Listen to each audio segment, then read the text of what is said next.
Manni lubummaa Sinodoosii naannoo Tigraay dhimma yeroo mana amantaa Ortodoksiitiin wal qabatu irratti ibsa kenneera. Ibsa kanaan dursitoonni Phaaphaasootaa fi hojii raawwachiiftonni mana lubummaa naannoo Tigraay walgahii amajjii 29 fi 30 bara 2015 ta'aniin nageenyaa fi birmadummaa uummata Tigraayiif jecha hundeeffamni mana lubummaa olaanaa Kassata Birhaan jaarsummaadhaaf kan hin dhiyaanne ta'uusaa ibsuudhaan dursitoonni mana lubummaa fi uummanni mari'atanii dhimma kana cimsanii kan itti fufan ta'uusaa beeksisaniiru. Dabalataanis uummanni Tigraay fi jaalattoonni uummata Tigraay biyya keessaa fi ala jiraatan mana lubummaa kana maallaqaa fi wantoota biroo danda'an hundaan akka tumsan manni lubummaa Sinodoosii naannoo Tigraay waamicha dhiyeesseera. Dhimma kanarratti bilbilaan nama tokko Maqaleerraa haasofsiisneerraa akkattaa nutti dhiyaata. ስሜ ገብረአምላክ ነው የሚባለው የሶስተኛ ዲግሪ ተማሪ ነኝ አሁን መቄዶንያ ያለሁት የትግራይ ሲኖዶስና ቤተ ክህነት በአንድ ላይ ጉባኤ አካሂደዋል ሰሞኑን በ29 እና በ30 የጉባኤው አጀንዳዎች ምን ነበሩ ውሳኔዎቹስ አዎ እንደሚታወቀው ያው እኛ ባለፉት 3 አመታት የጨለማ ጊዜያት ህዝባችን በአደጋ ላይ ውስጥ ነበረ ስለዚህ ህዝባችን ሲሞት ሲገረፍ ሲፈናቀል ለግዘው አንድ አባት አልነበረም ይባስ ብሎ የኢትዮጵያ ቤተ ክህነት አባላት በትግራይ ህዝብ ላይ ሲደርስ የነበረ ችግርን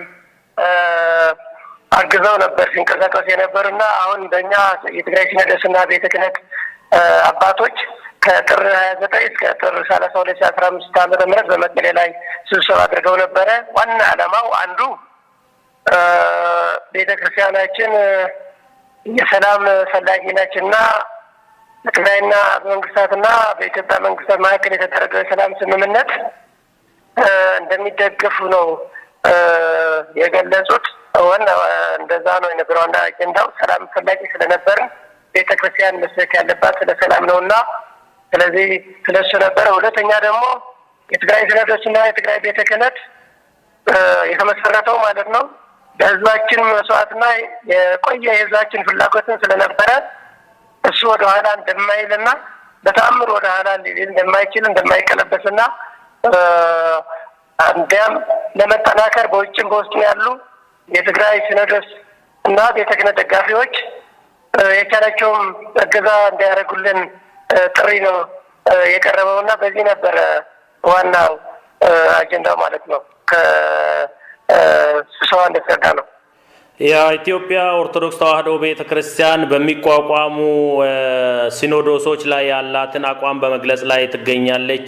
የጸሎትና ሌሎችም የልብስ የሌሎች ዘመቻዎች እየተካሄዱ ነው ይሄንን የትግራይ ሲኖዶስና ቤተ ክህነት እንዴት ይመለከታል ሰሞኑ እየተደረገ ያለውን በቤተክርስቲያን ውስጥ እየተደረገ ያለውን ዘመቻ ሰዎች በራሳቸው ቋንቋ በራሳቸው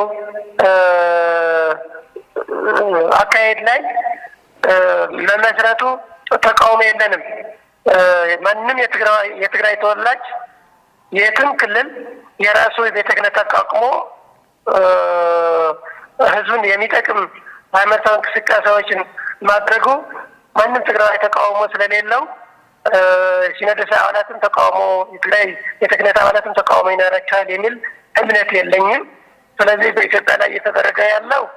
እኔ በእኔ ግምት ከሆነ የቤተ ክርስቲያን አዘኔታም አይመስለኝም ምክንያቱም እንደዛ ከሆነ የትግራይ እናቶች ሲታረዱ የቅዳሴያን አሃዱ ብሎ ቤተ መቅደስ ላይ ውስጥ ገብተው ዲያቆናትና ቀሳውስት ሲታረዱ ቤተ ክርስቲያናት በመድፍ ሲቃጠሉ ህፃናትም ገና አቅመ አዳም ያልደረሱ እናቶች ሲደፈሩ አንድ ድምጽ ያላሰማች ቤተ ክህነት አሁን ጥቁር ለብሶ ጥቁር መልበስ የነበረበት አሁን አይደለም አንድ ሰው ቤተ ክህነት አቋቋማለሁ ስላለ አይደለም ጥቁር የሚለበሰው ቤተ ክርስቲያን ሲቃጠል ካህናት ሲታረዱ ምእመን ሲጠፋ ነው ጥቁር መልበስ የነበረበትና እኛ በእኛ በኩል የትኛውም ይሁን የመሰለው ነገር ቢያደርግ የምንቃወም አይደለንም እንደምንደግፋለን እንጂ እኔ በወክሌ ኦሮሚያ ቤተ ክህነት የኦሮሚያ ሲኖዶስ መቋቋሙ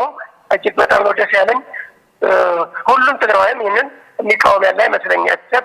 አንድ ያልገባቸው ካልሆነ በስተቀር